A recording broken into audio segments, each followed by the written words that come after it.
जय श्री श्याम। आज हम एक ऐसी मधुर कथा सुनने जा रहे हैं जो हमारे हृदय को भक्ति की सुगंध से भर देगी। कथा है बाबा श्याम और सुगंध की भक्ति की। यह कथा बताएगी कि बाबा खाटू श्याम पर इत्र क्यों चढ़ाया जाता है और इस परंपरा के पीछे कितना गहरा प्रेम छिपा है। तो आइए आरंभ करते हैं आज की दिव्य यात्रा।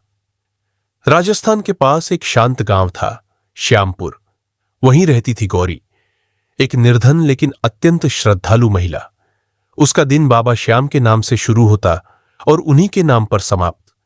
भोजन मिले या ना मिले, लेकिन बाबा के मंदिर में हाजिरी जरूर लगती। वो बाबा से कुछ नहीं मांगती थी, बस बैठती थी, उन्हें देखती थी और आंखों ही आंखों में बात करती थी। गौरी के पास न फूल थे, न प्रसाद, न कोई माला, न इत्र, फिर भी उसका प्रेम अमूल्य था। एक दिन मंदिर में बड़ा आयोजन था, इत्र अभिषेक महोत्सव। बाबा को अलग अलग इत्रों से स्नान कराया जा रहा था। गुलाब, केवड़ा, चंदन, मोगरा। मंदिर की हवा भी इत्र से महक रही थी। ऐसा लग रहा था जैसे स्वयं स्वर्ग उतर आया हो। गौरी को पहली बार लगा, काश मेरे पास भी इत्र होता, मैं भी बाबा को चढ़ा पाती कुछ। उसने बाबा के सामने हाथ जोड़े, पर उसकी आंखों में एक हल्की सी उदासी थी। उस रात कुछ चमत्कारी हुआ। गौरी जब सोई तो सपना आया। वो एक बगीचे में थी, चारों ओर फूलों की वर्षा हो रही थी, भजन गूंज रहे थे और सामने प्रकट हुए हमारे खाटू वाले बाबा श्याम। बाबा मुस्कुराए और बोले, गौरी, तू दुखी क्यों है? गौरी ने नम्रता से कहा, बाबा, सब आपको सुगंधित इत्र चढ़ा रहे थे, मेरे पास कुछ नहीं था।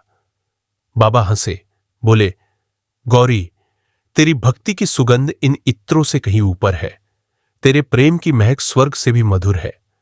गौरी की आंखों से आंसू बह निकले। बाबा ने तब एक रहस्य बताया। बाबा बोले, जब मैं बर्बरीक के रूप में कुरुक्षेत्र के युद्ध में अपना शीशे श्री कृष्ण को अर्पित कर रहा था, तब श्री कृष्ण ने मुझसे कहा, हे बर्बरीक, कलयुग में तू खाटू श्याम के नाम से पूजित होगा। भक्त तुझे श्रृंगार करेंगे, फूलों से, चंदन से और इत्र से। यह इत्र नहीं होगा केवल सुगंध, यह होगा प्रतीक उस प्रेम और त्याग का जो तूने दिखाया। बाबा बोले, जब कोई भक्त मुझे इत्र चढ़ाता है, वह मुझे याद दिलाता है कि प्रेम की महक सबसे पावन होती है और तेरे जैसा प्रेम सबसे अनमोल इत्र है। गौरी भाव विभोर हो उठी। बाबा ने एक छोटी सी शीशी गौरी को दी, उसमें था सुगंधित इत्र। बाबा बोले, जा गौरी, कल मुझे ये चढ़ा देना, पर याद रखना, सच्चा इत्र तेरे हृदय में है। सुबह होते ही गौरी की झोली में सचमुच वही इत्र की शीशी रखी थी। वो दौड़ती हुई मंदिर पहुंची। पुजारी बोले, गौरी, ये इत्र तो सिर्फ राजाओं की श्रृंगार में आता है। गौरी ने बाबा के चरणों में इत्र चढ़ाया और आंखें बंद कर बस एक ही बात बोली, श्याम बाबा, तू ही मेरा सब कुछ है। उस दिन से खाटू श्याम पर इत्र चढ़ाने की परंपरा और भी गहरी हो गई, क्योंकि भक्तों को समझ आ गया, इत्र की असली सुगंध है प्रेम, त्याग की, भक्ति की और सच्चे समर्पण की। इत्र चढ़ाना केवल एक रस्म नहीं, यह हमारी भावना, हमारी स्मृति और हमारे बाबा के साथ प्रेम का इत्र है। बाबा आज भी हर भक्त के पास आते हैं, चाहे वो अमीर हो या गरीब, बस दिल में सच्ची सुगंध होनी चाहिए, भक्ति की। जय श्री श्याम।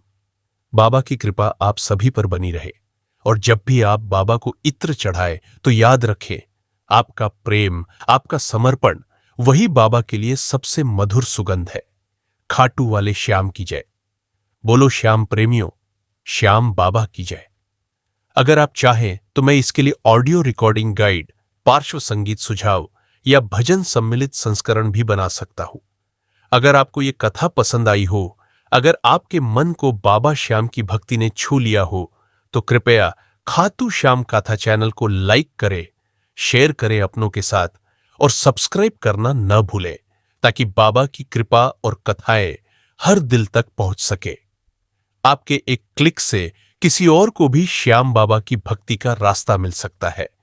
बोलिए खाटू वाले श्याम की जय। जय श्री श्याम।